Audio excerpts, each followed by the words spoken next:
Salut, c'est Antoine et je te souhaite la bienvenue dans cette nouvelle vidéo pour Poker et Stratégie. Comme tous les lundis, vidéo sur le suivi de mes résultats par rapport à la semaine précédente, l'évolution que j'essaye d'avoir, que ce soit sur le plan technique ou le plan mental. Et on va voir, comme d'habitude, le plus gros pot gagné cette semaine et le plus gros pot perdu, en tout cas pour ce qui est de Winamax, puisque je n'ai pas joué sur PMU et je n'ai pas de tracker pour ce qui est de Unibet. Alors, les résultats de la semaine, rapidement. Donc deuxième semaine dans le rouge, très peu, moins 7,66 €. J'ai joué genre 6020 cette semaine en cash game, c'est pas beaucoup. Sachant que mercredi j'étais à plus 50 € quasiment, j'avais récupéré ce que j'avais perdu la semaine précédente. Et puis donc après ça s'est dégradé petit à petit. Samedi j'ai fait 3 sessions au cours de la journée, ce qui m'a fait perdre sur les 3 sessions un petit peu plus de 2 caves. Et puis après, donc ça c'était vendredi plutôt. Samedi, là je perds 3 caves, sachant qu'il y a la moitié en gros que je spew. Enfin, je fais une très grosse erreur, voilà, et après derrière je spew sur un coup. C'est genre dans les 5 dernières minutes de ma session en plus, et où je suis un peu fatigué, un peu moins concentré, un peu plus irrité aussi parce que les résultats m'énervent un petit peu.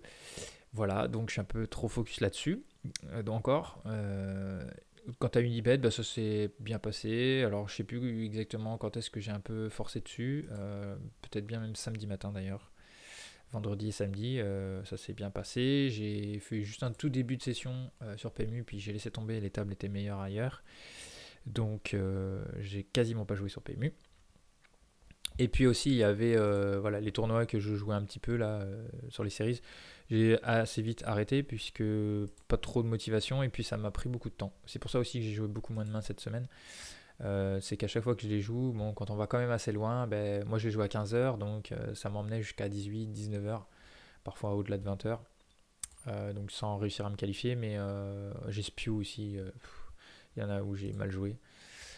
C'est un petit peu comme si je voulais les faire et je me suis un peu forcé à les faire et j'avais au fond pas très envie de prendre. En fait, les tournois c'est trop long pour moi, ça me saoule. Donc en ce moment, j'ai pas vraiment la motive, donc j'ai décidé d'arrêter, de laisser tomber. Donc il faut déduire 173,46 de Winamax pour avoir la vraie bankroll. Parce que j'ai dit que ça je comptais pas dedans. 73,46, donc il y a 206,88. C'est ça, 206,88. Donc ça c'est pour Winamax. PMU, on est bien 351,79. Voilà. Et Unibet, on a bien 1055,58. Donc je vais retirer en fait les 300 qu'il y a sur PMU en trop et les 178 et quelques sur Winamax. Je vais tout retirer de Unibet. Comme ça, ça me fera des bankrolls. En fait, les chiffres qu'on verra chaque semaine sur les sites seront bien tout ce qui compte dans ma bankroll. Et je vais réguler comme ça en enlevant un peu d'Unibet. C'est comme si je régulais un petit peu sur les 3 rooms pour étaler un peu ma bankroll. Donc à partir de la semaine prochaine, les montants qu'il y aura sur les différentes rooms que je joue seront bien ma bankroll cash game. Voilà ce que je peux dire, c'est que aussi au niveau de l'évolution mentale, ça s'est bien passé à part samedi où j'ai eu un tout petit tilt à la fin de la session. J'en ai un peu marre. C'est vrai que c'était un peu en lutte depuis 2 jours encore, c'était un peu poussif. Voilà, et puis une session un peu longue certainement, un soir un peu plus fatigué que les autres et moins vigilant. Donc je me suis arrêté tout de suite. Le lendemain ça allait mieux. J'ai reperdu une cave mais c'était pas j'ai pas spécifiquement mal joué que je me rappelle. Hier j'ai pas joué, je suis passé un petit peu à autre chose. Aujourd'hui j'ai pas encore eu le temps de jouer, donc voilà. Niveau technique, pareil, je constate. En fait, mon évolution technique suit un peu cette courbe-là aussi. Finalement, quand je m'y suis remis cette année, pareil, ça a bien progressé au départ. Et puis, j'ai senti une certaine stagnation à l'issue de cette grosse semaine-là. Derrière, je sentais que je jouais pas pareil, c'était un peu plus dur. Et puis, effectivement, là, j'ai fait des grosses erreurs. Et donc, c'est comme si mon niveau technique un petit peu.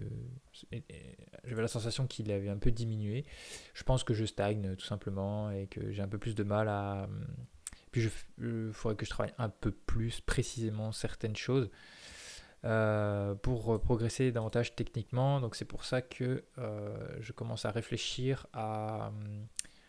Donc c'est vrai qu'au début j'ai beaucoup travaillé le préflop, mes ranges et tout ça. Il me reste encore quelque chose à élucider, c'est le spot bouton contre les blindes. Je trouve que ma win rate au bouton n'est plus du tout la même qu'avant. Quand je dis avant, c'est il y a pas mal d'années. Donc j'ai l'impression que les joueurs, même en micro-limite, ne jouent plus comme avant, surtout en small blind. Ils sont beaucoup plus agressifs. Donc il va falloir que je m'adapte un peu mieux. Il faut que je travaille ce spot bouton contre les blindes où j'ai pas une win. Je devrais avoir 2 fois plus en win rate. Donc, enfin en tout cas c'est ce que j'avais avant. Donc je pense que là j'ai de l'adaptation à faire, ce qui n'est pas le cas quand moi je suis au blind. J'ai des bons résultats small blind et big blind, donc je suis assez content de mes win rates. Donc voilà, on peut toujours faire mieux bien sûr, mais c'est pas le truc en priorité à bosser. Je pense qu'il faut que je bosse davantage le spot bouton contre small blind et big blind. Si je veux faire évoluer un peu mieux mes résultats, je pense que c'est le premier truc à bosser. Et puis ne pas jouer trop en pilote automatique. C'est vrai qu'il y a des fois. Alors j'y ai prêté beaucoup attention cette semaine, notamment à partir de. Parce que je faisais des sessions souvent d'1h30. Et donc à partir d'1 heure, sur la dernière demi-heure, souvent consciemment j'essaie de me dire attention, reste bien concentré, parce qu'on sait qu'au bout d'1 heure, la concentration diminue fortement.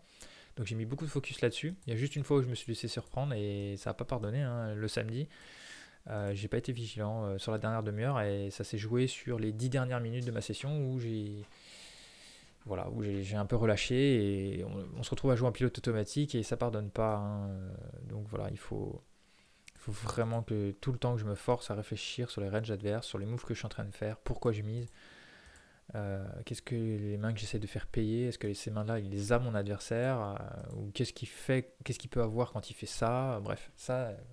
Des fois, je suis encore un peu en trop pilote automatique. Donc, je fais attention à ça et pour mieux sizer, en fait, trouver les bons sizing et les meilleures lines que je puisse trouver avec mon niveau actuel, bien sûr.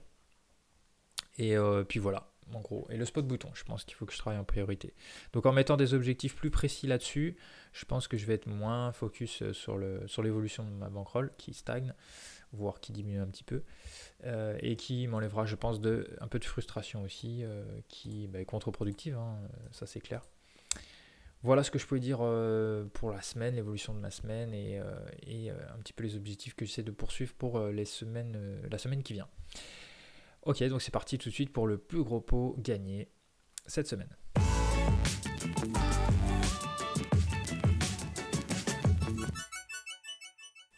Ok, donc c'est parti pour ce plus gros pot gagné cette semaine avec une paire de 9 OMP. Donc j'open de façon standard. On est sur de la GoFast NL10 sur Winamax.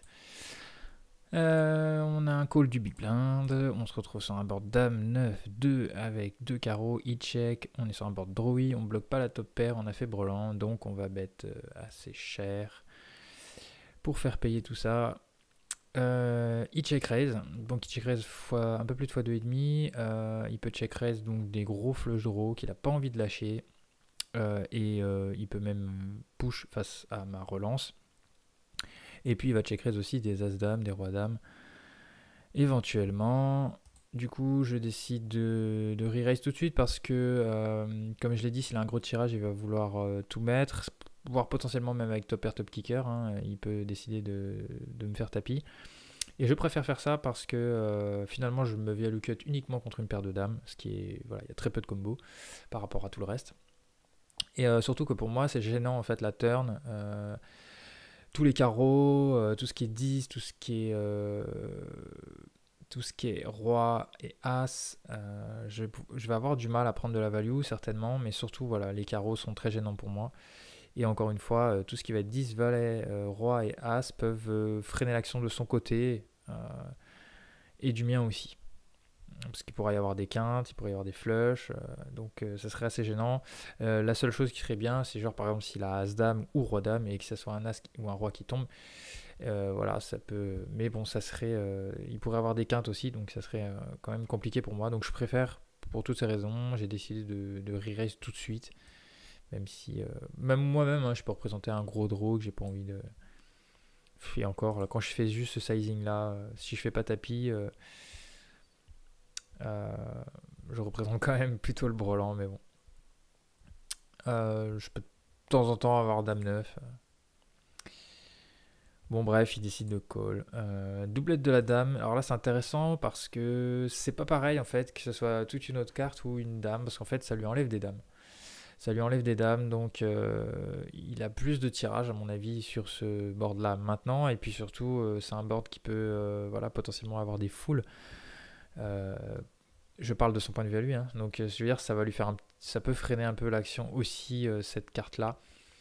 Enfin, ça va être plus dur de tirer de la value, on va dire. Donc, j'ai décidé de lui mettre pas cher pour toujours garder, essayer de garder ses tirages. Donc, comme c'est moi le stack effectif, en gros, j'ai dû mettre à peu près 30% pot, un tiers de mon stack à peu près. Il décide de check raise. Là, quand il check raise, il est plus à tirage. Il est vraisemblablement sur une dame. Potentiellement, même d'ailleurs, il a pas carré de dame. Enfin, carré de dame, il m'aurait just call. Ou click back ou fait des petits trucs comme ça, mais bon, il aura peut-être pas fait tapis. Donc en fait, pour moi, il a plus une dame ici et il a quasiment jamais de flush draw non plus ou de tirage. Donc bon, on y va. C'est un setup sur As-Dame. Il bloquait un peu les bluffs chez moi, donc ça se discute. Et je représente encore une fois énormément full du coup. Mais, euh, mais c'est vrai qu'il avait l'as de carreau en bloqueur, donc c'est assez. Ça se discute en fait par rapport à son move à lui. Bon, en tout cas, voilà, on le voit, c'est un setup, il n'y a pas. De mon côté, c'était la seule question que je peux me poser un peu plus, c'est mon re-raise flop, mon 3 bet flop. Voilà, avec une main quasiment les nuts ici sur un board drawy, on a envie d'essayer de tout mettre rapidement au milieu. Est-ce que c'est mieux de faire tapis ou de faire ce que j'ai fait moi? C'est vrai que ce que j'ai fait moi, ça ressemble plus quand même à value, alors que si je fais tapis, on est plus sur du bluff. Et bon, maintenant qu'on sait qu'il a l'as de carreau, ça aurait été compliqué donc qu'il me colle. Et encore, je sais pas à quel point il réfléchit ou pas lui, hein. Mais comme il bloque l'as, ça enlève des as-3 par exemple chez moi de carreau qui pourrait faire ça. Donc bon, je préfère faire ce type de sizing, mais bon, enfin voilà, je pense que c'est. Bah, n'hésite pas à dire en commentaire ce que tu penses à la fois de ma line, euh, enfin de ma line au flop en fait. Comment est-ce que toi tu aurais joué ce coup? C'est parti donc maintenant pour le plus gros pot perdu cette semaine.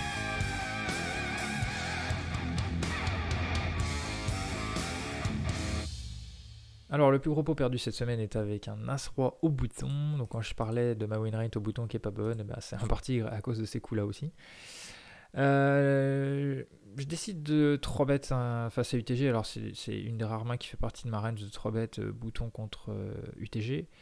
Néanmoins, je suis un peu sceptique par rapport à ça parce que bon, je le fais pour value, mais on est en go fast et en go fast on n'a pas le tracker, donc en plus même si j'avais le tracker j'aurais pas pu vraiment être aidé par rapport au fait que j'ai que 40 mains contre lui.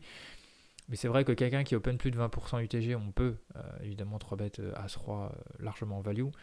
Mais quand on connaît pas l'adversaire, c'est compliqué. Parce que en fait, si nous 4 bêtes, on n'est pas très chaud à call à un 4 bêtes, même si on est en position avec As-Roi et on n'est pas non plus super enjoué de partir à tapis. Donc en fait, c'est un peu emmerdant. Donc j'aurais préféré finalement call. Donc à l'avenir sur les go fast comme ça, sans tracker, sans rien, sans info, je pense que je collerai.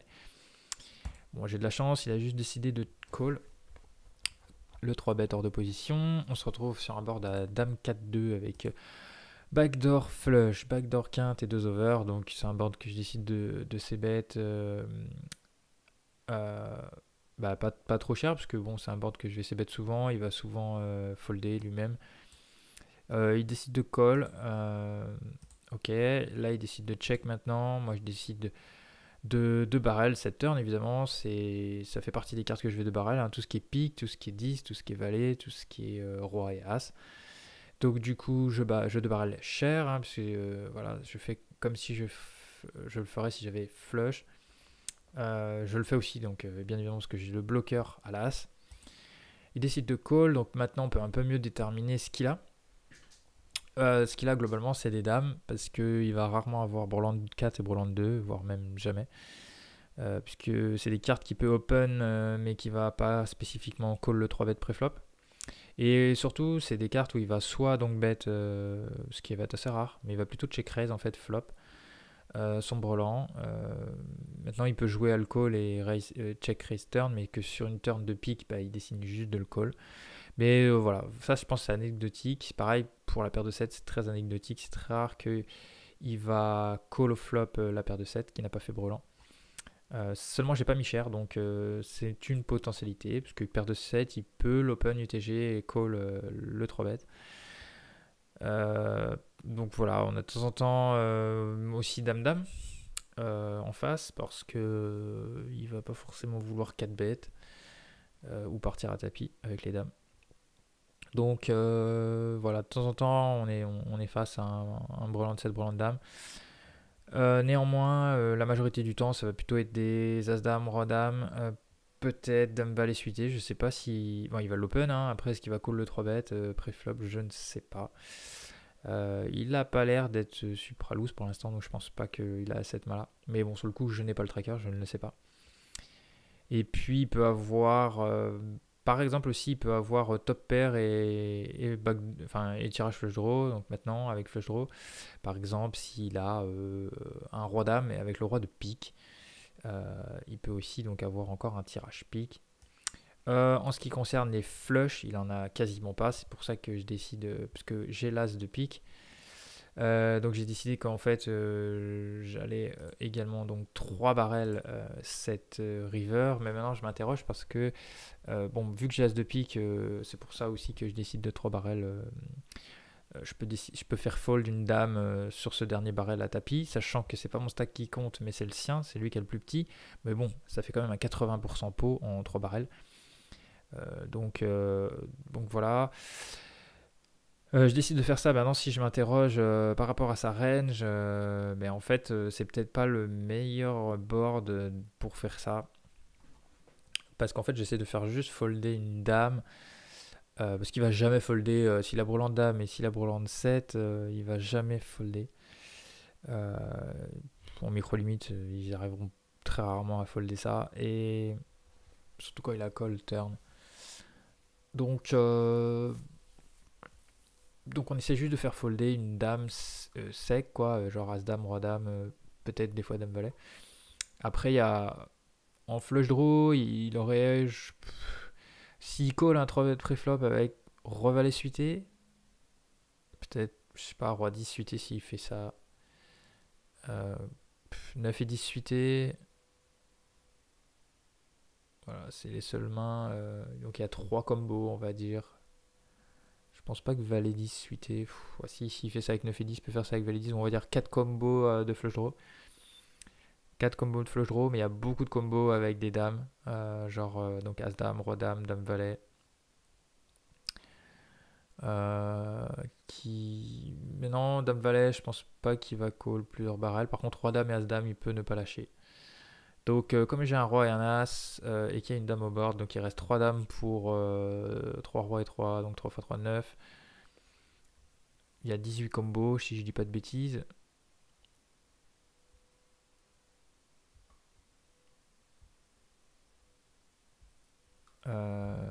Si je dis pas de bêtises, là je suis en train de bugger. Du coup, de toute façon, il y a largement plus de combos avec des dames qu'avec des flushs. Et même si la flush, quand je fais tapis, voilà, vu que j'ai la flush, j'ai l'âge de la flush max, donc je pense que c'est une bonne, j'ai le bon combo à bluff ici. Bon, maintenant il n'a pas su lâcher As-Dame, donc voilà, j'ai pris la note et ben, je le ferai plus contre lui, tout simplement. C'est pas quelque chose que je fais souvent, mais je pense que là j'avais la bonne option, le bon board pour faire ça, même si j'aurais préféré Enfin, ça manque de tirage au flop pour que turn, on ait des tirages à faire folder qui sont pas rentrés. Hein. Je veux dire, il y a moins de choses dans sa main à cause de ce flop et cette turn à part des flush draw, il n'y a rien d'autre. On a dit, il y a 4 combos pour lui de flush draw, enfin de flush hein, qui peut avoir du coup turn. Mais alors, on va dire, il y a très très peu de tirages en fait. On se bat juste contre des top pairs où on se value cut sur des brelans ou des flush qui lâchent pas. Donc, voilà. C'est ce que j'ai décidé de faire et je pense que c'est pas horrible. Bah, n'hésite pas aussi sur cette main-là à dire en commentaire ce que tu en penses. Avant de partir, un like, hein, comme d'habitude, c'est important et ça m'encourage. Et puis surtout, c'est important pour faire connaître les vidéos, à t'abonner à ma chaîne si ce n'est pas encore fait. Et puis voilà, je te donne rendez-vous très rapidement pour des nouvelles vidéos stratégiques sur poker et stratégie. Je te souhaite aussi bonne chance aux tables et à bientôt. Salut!